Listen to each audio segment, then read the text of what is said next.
Motivation doesn't disappear all at once. It fades quietly. One morning you wake up, and the fire that used to push you forward feels like it's been replaced by fog. You still want a better life. You still have goals, but the energy to chase them is gone. And the scariest part is how normal it feels. Ryan used to be the kind of person who didn't need anyone to push him. He had a notebook full of plans, a calendar full of routines, and a mind that kept saying, just keep going. He wasn't famous. He wasn't rich, but he had something powerful momentum. Then one month turned strange. It started with small skips. A workout missed, a project delayed, a morning routine replaced with I'll do it later. At first, he brushed it off. Everyone gets tired. Everyone needs rest. But the next week, the skips became a pattern. Ryan would sit at his desk, open his laptop, and stare. He knew what he needed to do. He even cared about it. But he couldn't start. And every day he didn't start, the guilt got heavier. He kept telling himself the same sentence over and over. I'm just not motivated right now. The more he said it, the more it became his identity. He began comparing himself to his old self, the version of him that woke up early, planned his day, and felt hungry for progress. Now he woke up already tired. Even small tasks felt like lifting something heavy. He tried the usual fixes: more coffee, more videos, more inspiration. He watched people talk about discipline and success, and for a few minutes he felt a spark. Then he closed his phone, looked at his life, and felt the same emptiness again. It wasn't laziness. He still cared. It was like the engine was there, but it wouldn't turn on. One evening, Ryan went for a walk after work. No headphones, no scrolling, just quiet streets and a cold breeze. He passed a small gym where he used to train. The lights inside were bright. People were moving, sweating, pushing. For a moment, he felt a strange emotion. Not jealousy, grief. He missed himself. He stood there for a few seconds, then turned away and kept walking. But the feeling followed him. Motivation wasn't just missing.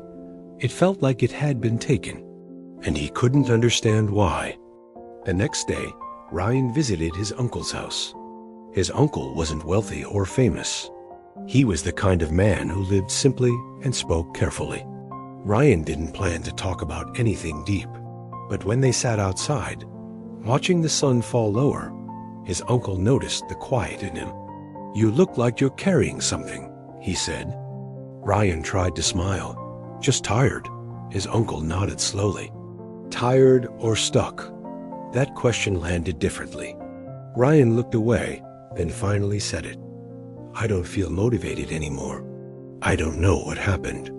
I used to be consistent, and now I can't even start. His uncle didn't rush to answer. Then he said, most people think motivation disappears. But motivation doesn't disappear. It hides. Ryan frowned. Hides where? In places you stopped looking, his uncle replied. Ryan didn't fully understand, but he listened. His uncle pointed toward the old garden behind the house. Some plants looked healthy. Others looked weak. The soil in one corner looked dry, almost cracked. Come, his uncle said. They walked over. His uncle picked up a watering can and poured water into the dry soil. The earth didn't absorb it immediately. It sat there for a moment, then slowly began to sink in. See that? His uncle said. When soil is neglected, it doesn't respond quickly anymore. Not because it's dead, because it's been dry for too long. Ryan stared at the ground. His uncle continued, You're treating motivation like a personality trait, like something you either have or don't have. But motivation is a response. It responds to how you treat yourself. Ryan's chest felt tight. What do you mean? He asked. His uncle looked at him. When did you last rest without guilt? When did you last feel proud without needing bigger results? When did you last do something small and actually let it count? Ryan, Ryan went home and sat alone, not distracted this time. He thought about the last few months, how he had been pushing himself without listening to himself, how he only felt satisfied when he was winning, how he punished himself mentally for every slow day. He realized something uncomfortable. He didn't lose motivation. He lost trust. He stopped trusting that his effort mattered unless it was perfect. He stopped trusting that small progress was progress. He stopped trusting that he deserved kindness while still growing. And when you stop trusting yourself, motivation doesn't stand a chance. The next morning, Ryan tried something different. Not a huge comeback, not a dramatic new me, just one small promise. 10 minutes, that's all. He set a timer for 10 minutes and worked on the task he had been avoiding. No pressure to finish. No pressure to prove anything. Just 10 minutes. When the timer ended, he stopped. And instead of calling it not enough, he quietly said, "Good." It felt strange, almost wrong. Like his brain wanted to argue, but he didn't. The next day, he did it again. 10 minutes, then 15. Some days were easier. Some days weren't, but something began to shift. Not his results. His relationship with himself. Ryan started treating motivation like a fragile thing that needed care, not punishment. He slept a little better. He drank water. He went for walks. He cleaned small messes instead of letting them pile up. He stopped waiting for the perfect mood to arrive. And slowly, the fog began to thin. Weeks later, Ryan noticed something surprising. He still didn't feel motivated in the way he used to. The loud, energetic rush wasn't back. But something else had returned. Stability. He could begin without drama. He could continue without needing inspiration. He could have a slow day without declaring himself a failure. And the more he did that, the more motivation stopped hiding. It didn't return like a sudden fire. It returned like morning light, quiet, gradual, real. Here's the lesson Ryan learned, one that most people never hear clearly. Motivation doesn't disappear because you're broken. It disappears when your mind associates effort with pain, pressure, and disappointment.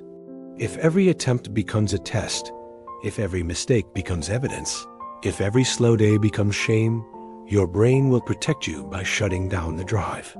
Not because you're weak, but because you've made progress feel unsafe. So if motivation has disappeared for you, don't ask, "What's wrong with me?" Ask, "What have I been demanding from myself without giving myself anything back?" Start smaller than your ego wants. Start softer than your guilt expects. Build trust before you chase results. Because motivation is not something you force. It's something you invite back. And when it returns, it will come to the version of you who learns to stay steady, even when the excitement is gone.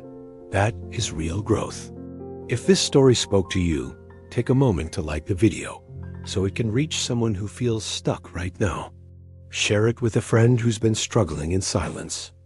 And tell me in the comments, what's one small step you can take today, even if motivation isn't there? You don't need a spark to begin again. You just need one honest step